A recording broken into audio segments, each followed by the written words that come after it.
CBI officer ಹೆಸರಲ್ಲಿ black mail ಮಾಡಿ 2 ಲಕ್ಷ ದುಡ್ಡಿಗೆ ಬೇಡಿಕೆ ಇಟ್ಟಿರುವಂತಹ ಘಟನೆ ನಡೆದಿದೆ. ಬೀದರ್ನಲ್ಲಿ ಸಿನಿಮಾ ಸ್ಟೈಲ್ನಲ್ಲಿ ವಂಚನೆ ಪ್ರಕರಣ ಬೆಳಕಿಗೆ ಬಂದಿದೆ. ಸಿಬಿಐ ಆಫೀಸರ್ ಹೆಸರಲ್ಲಿ ಬ್ಲಾಕ್ ಮೇಲ್ 2 ಲಕ್ಷ ಹಣಕ್ಕೆ ಬೇಡಿಕೆ. ಬೀದರ್ನಲ್ಲಿ ಫಿಲ್ಮಿ ಸ್ಟೈಲಲ್ಲಿ ನಡೆದಿರುವಂತಹ ವಂಚನೆ ಪ್ರಕರಣ ಬೆಳಕಿಗೆ ಬಂದಿದೆ. ನಿಮ್ಮ ಮಗಳನ್ನ ಡ್ರಗ್ಸ್ ಕೇಸ್ನಲ್ಲಿ ಬಂಧಿಸಲಾಗಿದೆ ಅಂತ ಕಾಲ್ ಮಾಡಿದ್ದಾರೆ. 4 ಯುವತಿಯರೊಂದಿಗೆ ನಿಮ್ಮ ಮಗಳನ್ನ ಬಂಧಿಸಲಾಗಿದೆ. ತಂದೆ ಮುನೀರ್ ತರುಣ್ಚಿಗೆ ಕರೆ ಮಾಡಿದ ನಕಲಿ ಸಿಬಿಐ ಆಫೀಸರ್. ಬೀದರ್ ಜಿಲ್ಲೆಯ ಬಸವ ಕಲ್ಯಾಣದಲ್ಲಿ ನಡೆದಿರುವಂತಹ ವಂಚನೆ ಪ್ರಕರಣ ಇದು. 2 ಲಕ್ಷ ಇಲ್ಲ ಅಂತ ಹೇಳಿದಕ್ಕೆ 14,000 ಹಾಕಿಸ್ಕೊಂಡಿದ್ದಾರೆ ವಂಚಕರು. ಸಿಇಟಿ ಎಕ್ಸಾಮ್ ಬರೆಯೋದಕ್ಕೆ ಅಂತ ಮುನೀರ್ ತುರಂಚಿ ಅವರ ಪುತ್ರಿ ಹೋಗಿದ್ರು. ಇದೇ ವೇಳೆ ಯುವತಿ ತಂದೆಗೆ ವಂಚಕರು ಕರೆ ಮಾಡಿ ದೋಖಾ ಮಾಡಿದ್ದಾರೆ. 2 ಲಕ್ಷ ಇಲ್ಲ ಅಂತ ಹೇಳಿದಕ್ಕೆ 14,000 ರೂಪಾಯಿ ಹಾಕಿಸ್ಕೊಂಡಿದ್ದಾರೆ.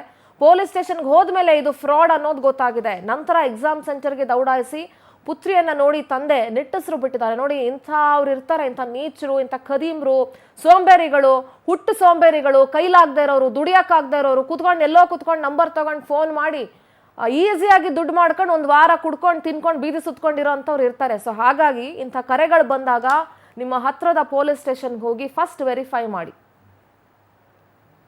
तो नंबर से फोन आया था 8597782877 क्या व्हाट्सएप नंबर व्हाट्सएप कॉल है? व्हाट्सएप कॉल आया। पहले तो कॉल आया ट्रू कलर में सीबीआई ऑफिसर बोल के कॉल आया मेरे को। उसमें मैं फोन उठाया, नहीं तो फोन भी नहीं उठाता था मैं। सीबीआई ऑफिसर बोलने से मैं हैबत खा के इतना काम करे नहीं। अगर वो ट्रू कलर में सीबीआई ऑफिसर नहीं आता तो ये काम ही नहीं होता था। मेरे को वो नंबर से फोन आया था 85977828 ಪ್ರತಿನಿಧಿ ರಾಜ್ಕುಮಾರ್ ದೂರವಾಣಿ ಸಂಪರ್ಕದಲ್ಲಿ ಜಾಯ್ನ್ ಆಗ್ತಾ ಇದ್ದಾರೆ. ರಾಜ್ಕುಮಾರ್, ಈ ರೀತಿ ನಕಲಿ ಆಫೀಸರ್ಗಳ ಹೆಸರಲ್ಲಿ ವಂಚನೆ ಮಾಡೋರ ಸಂಖ್ಯೆ ಜಾಸ್ತಿ ಆಗ್ತಾ ಇದೆ. ಈಗ ಬೀದರ್ನಲ್ಲೂ ಕೂಡ ಅಂಥದ್ದೇ ಒಂದು ಪ್ರಕರಣ ನಡೆದಿದೆ. ಪೊಲೀಸರು ಯಾವ ರೀತಿ ಕ್ರಮ ತೆಗೆದುಕೊಂಡಿದ್ದಾರೆ? ಖಂಡಿತವಾಗ್ಲೂ ಸುಂದರ, ಬೀದರ್ ಜಿಲ್ಲೆಯ ಬಸವ ಕಲ್ಯಾಣ ತಾಲೂಕಿನಲ್ಲಿ ನಡೆದಿರುವಂತಹ ಘಟನೆ ಏನು, ನಿನ್ನೆ ಮುನೀರ್ ಎಂಬುವರ ಮಗಳು ಒಂದು ಸಿಇಟಿ ಎಕ್ಸಾಮ್ಗೆ ಹೋಗಿರ್ತಾರೆ. ಹೋದ ನಂತರ ಕೆಲವು ಗಂಟೆಗಳಲ್ಲಿ ಆತನಿಗೆ ಒಂದು ವಿಡಿಯೋ ಕರೆ ಬರುತ್ತೆ ಸಿಬಿಐ ಆಫೀಸರ್ ಅಂತೆ.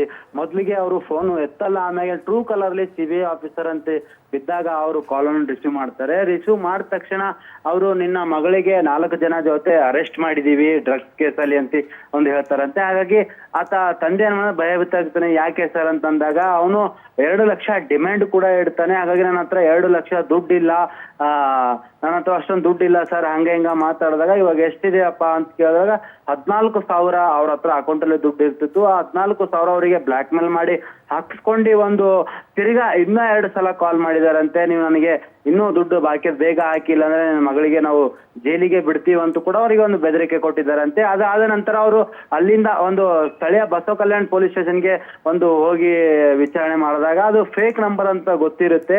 ಅದಾದ ನಂತರ ಆತ ತಂದೆ ಆ ಮಗಳ ಕಾಲೇಜ್ ಎಕ್ಸಾಮ್ ಬರೋಂತ ಕಾಲೇಜ್ಗೆ ಹೋಗ್ತಾನೆ. ನೋಡಿದಾಗ ತನ್ನ ಮಗಳು ಸೇಫ್ ಇದ್ದಾಳ ಅಂತ ಗೊತ್ತಾದ ತಕ್ಷಣ ಅವ್ನು ನಿಟ್ಟುಸಿರು ಬಿಡ್ತಾನೆ. ಅದಾದ ನಂತರ ಪೊಲೀಸರು ಕೂಡ ಅವರು ದೂರನ್ನು ಕೊಡಕ್ಕೆ ಹೋಗಿದ್ದಾರೆ Basava Kalyan town police station ಅಲ್ಲಿ. ಇನ್ನೂ ಕೂಡ ದೂರು ದಾಖಲಾಗಿದೆ.